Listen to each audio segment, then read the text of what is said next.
हरियाणा के exit poll को लेकर कांग्रेस में खुशी है और तो और नतीजों से पहले ही कांग्रेस में हरियाणा के सीएम की कुर्सी को लेकर एक तरह से खींचतान चल रही है। एग्जिट पोल के अनुमान पर ही कांग्रेस में 4 चेहरे इस वक्त सीएम बनने की रेस में कूद गए हैं। भूपेंद्र सिंह हुड्डा सबसे आगे आकर अपनी दावेदारी पेश कर रहे हैं, कह रहे हैं ना टायर्ड ना रिटायर्ड। तो दीपेंद्र हुड्डा, उनके बेटे कुमारी सैलजा, बड़ी दलित नेता रणदीप सुरजेवाला सीएम की दावेदारी के लिए आलाकमान का नाम जप रहे हैं। चलिए अब आपको सी वोटर का एग्जिट पोल भी जरा दिखा देते हैं, क्योंकि सी वोटर के एग्जिट पोल में हरियाणा कांग्रेस को 50 से 58 सीटें मिलने का अनुमान है, बीजेपी को 20 से 28 सीटें मिलने का अनुमान लगाया जा रहा है और जेजेपी को, जो कि दुष्यंत चौटाला की पार्टी है, वो 10 सीटों से 0 पर पहुंचती हुई दिखाई दे रही है। अन्य को 10 से 14 सीटें। अनुमान है कि 10 से 14 सीटें इंडिपेंडेंस को मिल सकती हैं।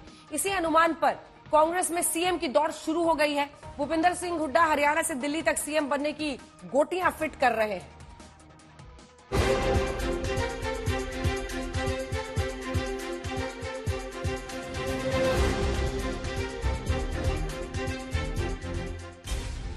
हरियाणा में किसकी बनेगी सरकार? एग्जिट पोल में कांग्रेस की बम्पर जीत का अनुमान। नतीजों से पहले कांग्रेस में सीएम के लिए खेला शुरू। हरियाणा से दिल्ली तक हुड्डा की बैटिंग शुरू। कुमारी सैलजा और सुरजेवाला भी जपने लगे आला कमान का नाम। हरियाणा में विधानसभा चुनावों के नतीजे आने में अब सिर्फ एक रात बाकी है। आज तक पर हम आपको सबसे तेज नतीजे दिखाएंगे, लेकिन नतीजों से पहले एग्जिट पोल को लेकर हरियाणा कांग्रेस पूरी तरह से गदगद है। कांग्रेस फुल कॉन्फिडेंस में आ गई है कि हरियाणा में उसका 10 साल का वनवास अब खत्म होने जा रहा है। लेकिन जीत के इस कॉन्फिडेंस के साथ कांग्रेस के नेताओं की नजर सीएम की कुर्सी पर है।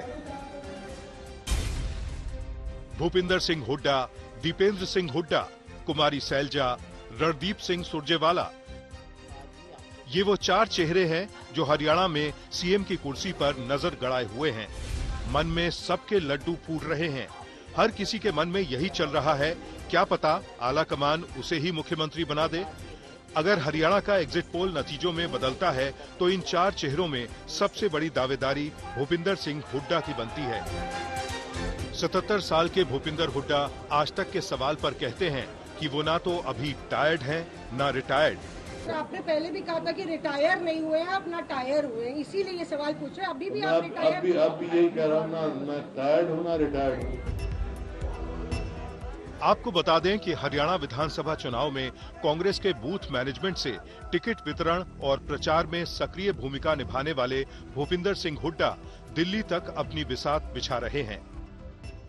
मुख्यमंत्री का सवाल ये है कि विधायकों के मत जाने जाएंगे और हाईकमान फैसला करेगी। जिसको फैसला होगा सबको मान्य होगा। सीएलपी की मीटिंग होती है, उसमें रेजोल्यूशन पास होता है और एमएलए से पूछ भी लेते हैं इंडिविजुअली, हमेशा नहीं लेकिन पूछ लेते हैं और उसके बाद सारा फैसला हाईकमांड की ओर से आता है। ये हमेशा होता है, पार्टी की परंपरा है। वैसे भूपेंद्र सिंह हुड्डा न टायर्ड न रिटायर्ड कहकर अपने मन की बात आज तक को बता चुके हैं।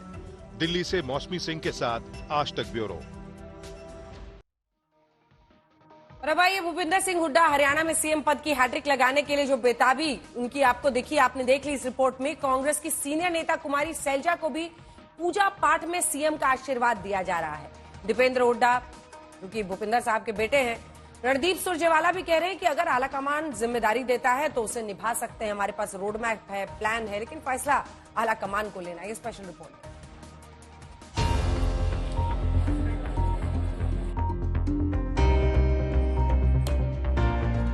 बोलो बालाजी महाराज की। बालाजी महाराज आपको हरियाणा के मुख्यमंत्री बनाए, ऐसे मंगल कामना बालाजी से भी करते हैं। हरियाणा में वोटिंग के बाद कुमारी सैलजा राजस्थान के सालासर धाम में माथा टेकने पहुंची, तो वहां उन्हें हरियाणा की सीएम बनने का आशीर्वाद दिया गया। यानी सैलजा भी हरियाणा का सीएम बनने का सपना देख रही हैं। हरियाणा चुनाव के दौरान आई इस तस्वीर के बहुत मायने हैं, क्योंकि ये बात किसी से छुपी नहीं है कि कुमारी सैलजा और भूपेंद्र हुड्डा के बीच 36 का आंकड़ा है। इसलिए राहुल गांधी ने ये संदेश देने की कोशिश की कि कांग्रेस में सब कुछ ठीक ठाक है। हालांकि आज भी भूपिंदर हुड्डा यही कह रहे हैं कि शैलजा से उनकी कोई नाराजगी नहीं है। कुमारी शैलजा जी की नाराजगी से क्या कोई एक बड़ा फैक्टर होगा इसमें, या मुख्यमंत्री की किस चीज की नाराजगी, किस चीज की नाराजगी? कोई नाराजगी किसी से नहीं है, कांग्रेस एकजुट है। लेकिन चुनाव तो निकल गया। एग्जिट पोल में कांग्रेस की पूर्ण बहुमत वाली सरकार भी बनती दिख रही है। अब टकराव सीएम की कुर्सी को लेकर दिखना शुरू हो गया है। जैसे ही बात सीएम की कुर्सी को लेकर चली है तो कुमारी शैलजा ने कहना शुरू कर दिया है कि पार्टी आलाकमान से उम्मीदें उन्हें भी हैं। सब बातें आपसे भी फ्रैंकली बातें हुई हैं, तो उस चीज को बार बार दोहराना मैं नहीं समझती कि ज्यादा मुनासिब, लेकिन जो भी हैं एस्पिरेशंस होती हैं, उम्मीदें होती हैं पार्टी से, हाईकमान से, तो ये सब चीजें हैं जो पब्लिक डोमेन में हैं। इन बातों को चाहे आप दलित की बात करें, चाहे आप महिला की बात करें, या कोई भी बात करें आप, ये सब बातें हैं जो लोगों की उम्मीदें भी होती हैं। तो इसमें कोई शर्म की बात भी नहीं है, पीछे हटने की भी बात नहीं है, और बहुत ज्यादा आगे दिखाने की भी बात नहीं, क्योंकि ये सब बातें हैं, पब्लिक डोमेन में हैं और हाईकमांड के संज्ञान में है। लेकिन सब चीजों का फैसला देखते हुए हाईकमांड अपने विवेक से करेगा। कांग्रेस ने हरियाणा में रणनीति के तहत किसी भी नेता को मुख्यमंत्री पद का चेहरा घोषित नहीं किया था, चाहे वो भूपिंदर हुड्डा हो, कुमारी शैलजा हो, दीपेंद्र हुड्डा हो या फिर रणदीप सुरजेवाला। सभी अपने सीएम बनने की इच्छा सार्वजनिक कर रहे हैं। जहाँ तक किसको क्या जिम्मेदारी मिले, अगली कौन सी सरकार बने, कांग्रेस पार्टी की तो अपनी एक प्रणाली रही है, अपनी एक पद्धति रही है। पिछले दशकों से बड़ी सरल सी हमारी एक प्रक्रिया रही है। उस प्रक्रिया का पालन करते हुए कांग्रेस का शीर्ष नेतृत्व अंतिम फैसला लेता है।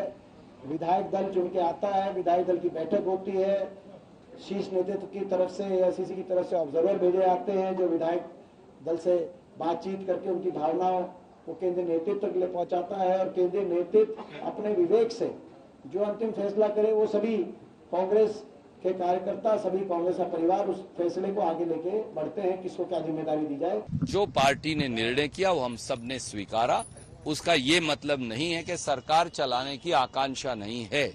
हर वो व्यक्ति जिसके पास स्टेट को लेकर विजन है, मुझे लगता है कि मेरे अंदर वो दृष्टि है जिससे मैं हर खेत को पानी, हर हाथ को काम और हर दुकानदार और व्यवसायी को बेखौफ अच्छी जिंदगी, दलित और पिछड़े साथियों को मेन स्ट्रीम में लाकर आगे बढ़ने का रास्ता मैं खोल सकता हूं। युवा जो हमारे बेटे और बेटियां आज विदेश जाने को मजबूर हैं, हम उनके लिए नए रास्ते खोल सकते हैं, पर व्यक्तिगत आकांक्षा कभी भी पार्टी के अनुशासन से बड़ी नहीं। जो फैसला राहुल गांधी जी करेंगे, खड़गे जी करेंगे, वो हम सबको सर्वमान्य होगा। ये मैं हुड्डा जी की ओर से भी कह रहा हूं, शैलजा जी की ओर से भी कह रहा हूं और बाकी सब साथियों की ओर से। चुनाव नतीजे से पहले ही कांग्रेस नेता अपनी अपनी फील्डिंग सजाने लगे हैं, लेकिन नतीजे कल आएंगे और अगर हरियाणा में कांग्रेस की सरकार बनती है तो आला कमान किसे चुनेगा, ये बहुत दिलचस्प होने वाला है। दिल्ली से मौसमी सिंह के साथ आज तक ब्यूरो। राही, आपको सीधे लिए चलते हैं। मौसमी सिंह हमारी सहयोगी इस वक्त हमारे साथ जुड़ रही हैं लाइव इसी खबर पर। मौसमी, आज सुबह से लगातार आप कवर कर रही हैं, कभी एक चेहरा सामने आता है, कभी दूसरा। एक अनार 100 बीमार, और अभी तो अनार हाथ में आया भी नहीं है। लेकिन टू बी फेयर, एक बात तय है कि इन सब ने पार्टी के लिए प्रतिबद्धता अपनी कायम रखी। हमारे इंटरव्यू में कुमारी शैलजा ने साफ कहा कि मैं तिरंगे में जाऊंगी अपने पिता की तरह। तो पार्टी के साथ एक सॉलिडारिटी रखी, लेकिन महत्वाकांक्षाएं खुलकर सामने आई। जी देखिए, हजारों ख्वाहिशें ऐसी कि हर ख्वाहिश पर दम निकले। तो यहाँ पे ख्वाहिशों के समुंदर में हर एक नेता गोते मार रहा है, और एक तरीके से कहीं ना कहीं रहकर आखिरी या एक पंक्ति ये भी जोड़ देते हैं कि राहुल गांधी और खड़गे साहब और पार्टी आला कमान डिसाइड करेगा। तो जाहिर तौर पे दावेदारी सभी लोग ठोकने की तैयारी में है और कमर कस रहे हैं, बयानबाजी भी हो रही है, लेकिन विधायक दल की बैठक का भी जिक्र हो रहा है। और जाहिर तौर पे क्योंकि सत्ता पे वापसी हो रही है, तो हर एक धुरंधर चाहता है कि सेहरा जो है उसके सर पर बंधे। अब देखना ये होगा कि सबसे ज्यादा विधायकों का, आपको याद है कि विधायकों की जो मतलब उम्मीदवारों की पसंद भूपेंद्र सिंह हुड्डा कैंप का सबसे ज्यादा जोर चला था अंजना। तो देखना ये होगा कि अगर विधायक दल की बैठक पे छोड़ दिया जाता है तो फिर क्या इस स्थिति में हम देखेंगे कि हुड्डा के नाम पे हामी भरी जाती है, या विधायक दल ये तय कर देते हैं कि पार्टी आला कमान तय करेगा। अच्छा, क्योंकि इसमें बहुत बड़ा कैच है, फिर दिल्ली की पसंद उस पर हावी हो सकती है। बिल्कुल। एक सिंपल सवाल, और अगर आप नाम लेना चाहें तो वो जवाब, किसका पलड़ा आपकी नजर में भारी दिख रहा है? देखिए अंजना, कहते हैं ना द गेम इज ऑन, कुछ भी हो सकता है। मैं ये कांग्रेस के अंदरूनी सियासत की बात कर रही हूँ। सब अपने आप में कोई ना कोई कार्ड लेके अपने आस्तीन में रखे हुए हैं। तो किसके पास तुरुप का इक्का होगा? राहुल गांधी का कोई करीबी है, तो कोई जमीनी नेता है, तो किसी के पास महिला और दलित कार्ड भी है। पर मुझे लगता है इस वक्त भूपेंद्र सिंह हुड्डा का पलड़ा सबसे ज्यादा भारी चल रहा है। बिल्कुल, बहुत धन्यवाद आपका मौसमी इस तमाम जानकारी के लिए। बहरहाल अभी इंतजार करना होगा, अभी तो कल नतीजे आने हैं। अब आइए आपको दिखाते हैं हरियाणा में वीवीआईपी जो सीट्स हैं उनके उम्मीदवारों का एग्जिट पोल, क्योंकि हमने आपको एग्जिट पोल में दिखा दिया था कि 50 से 58 सीटें कांग्रेस पार्टी को आ रही हैं, बीजेपी 20 से ऊपर सीटें 25 तक ला रही है।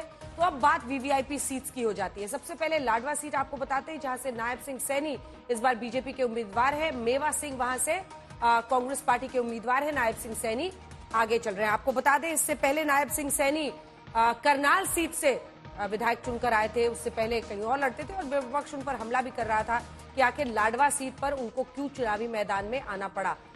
गढ़ी सांपला किलोई भूपेंद्र हुड्डा जो कि लगातार 5 बार यहां से विधायक रह चुके हैं। ये पूरा जो बेल्ट है ये हुड्डा परिवार का गढ़ माना जाता है। इससे पहले 68 के दशक मतलब 60 के दशक में इनके पिता भी वहां से विधायक रह चुके हैं और सामने मंजू हुड्डा को यहां चुनावी मैदान में उतारा गया है। लेकिन दिलचस्प यह है कि चाहे आईएनएलडी हो या फिर बीजेपी हो, सब जगह से हुड्डा मतलब अलग अलग जाट उम्मीदवारों को उतारा जा रहा है। तो क्या वोट बांटने की कोशिश है? लेकिन ऐसा दिखता नहीं है क्योंकि इस सीट पर अच्छे से वो पोजीशन दिख रहे हैं। अब कालका सीट जहां शक्ति रानी शर्मा बीजेपी की तरफ से उम्मीदवार है। आपको बता दें शक्ति रानी शर्मा विनोद शर्मा की पत्नी है। कार्तिकेय शर्मा जो कि राज्यसभा सांसद है उनकी मां है। और ये शक्ति रानी शर्मा जो है वो जन चेतना पार्टी जो है विनोद शर्मा की उनकी पत्नी है। ये सामने प्रदीप चौधरी कांग्रेस पार्टी से इनके सामने चुनावी मैदान में उतरे हैं। अब पंचकुला ज्ञान चंद्र गुप्ता जो कि बीजेपी की तरफ से है, वो स्पीकर है विधानसभा के। चंद्रमोहन बिश्नोई कांग्रेस पार्टी की तरफ से, बीजेपी के ज्ञान चंद्र गुप्ता आगे चलते हुए दिखाई दे रहे हैं। अनिल विज, बहुत दिलचस्प सीट है ये, अंबाला कैंट। लगातार यहां पर वो चुनावी मैदान 6 बार से वो भी विधायक रह चुके हैं। 2000 में जब सुषमा स्वराज हटी थी तब उन्होंने ये सीट लड़ी थी, 2 बार निर्दलीय जीते हैं। अभी 3 बार से लगातार 2009 से वो ये सीट जीत रहे हैं। परविंदर सिंह कांग्रेस पार्टी की तरफ से, चित्रा सरवारा आईएनएलडी की तरफ से है, अनिल विज आगे चल रहे हैं। अगली सीट कलायत आपको बताते हैं, कमलेश ढांडा बीजेपी के कैंडिडेट हैं। विकास सहारण जो कि कांग्रेस पार्टी की तरफ से, अनुराग ढांडा आम आदमी पार्टी की तरफ से हैं। जो लोग मीडिया जगत से हैं वो जानते हैं अनुराग ढांडा पहले मीडिया में थे, अब वो यहां से आगे है, मतलब चुनावी मैदान में है। और कांग्रेस के विकास सहारण यहां पर आगे हैं। तो यहां पर बीजेपी पीछे चल रही है। कैथल की सीट पर आइए, कैथल जहां पर रणदीप सुरजेवाला के बेटे आदित्य सुरजेवाला चुनावी मैदान में सबसे कम उम्र के उम्मीदवार हैं। 25 साल से ही आप चुनाव लड़ सकते हैं और वो 25 साल के ही हैं।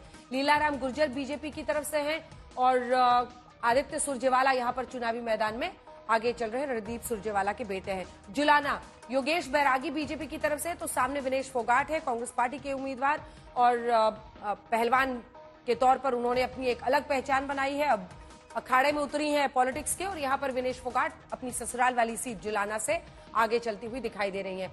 उचाना कला जहां से देवेंद्र अत्री बीजेपी के, विजेंद्र सिंह कांग्रेस के, दुष्यंत चौटाला जेजेपी, इसीलिए वीआईपी सीट कहा जा रहा है।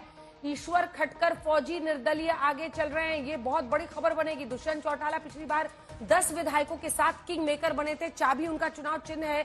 लेकिन इस बार लग रहा है कि उचाना कला वो अपनी सीट ही हार जाएंगे, यानी उनको खामियाजा भुगतना पड़ेगा जो उन्होंने सत्ता में 4.5 साल रहने के बाद तुरंत अचानक से वो अलग हुए और फिर चुनावी मैदान में उतरे। अब रनिया की सीट जहां रंजीत चौटाला निर्दलीय चुनावी मैदान में है सर्वमित्र टिकट नहीं मिलने की वजह से बीजेपी छोड़कर रणजीत चौटाला यहां पर चुनावी मैदान में उतरे हैं।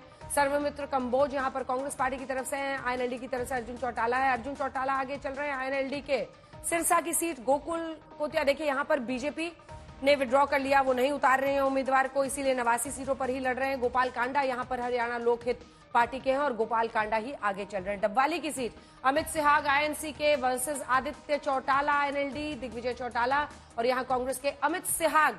ऐसा लग रहा है कि जाट वोट बट रहा है और ये जो दोनों आईएनएलडी के चौटाला और दिग्विजय चौटाला हैं वहां पर मामला सीधा फैमिली डायनास्टिक पॉलिटिक्स से अलग अमित सिहाग को मिलता हुआ दिख रहा है। इलाहाबाद जहां पर अभय चौटाला आईएनएलडी की तरफ से, भरत सिंह कांग्रेस, अमित चंद बीजेपी, आईएनएलडी के अभय चौटाला आगे चलते हुए दिखाई दे रहे हैं।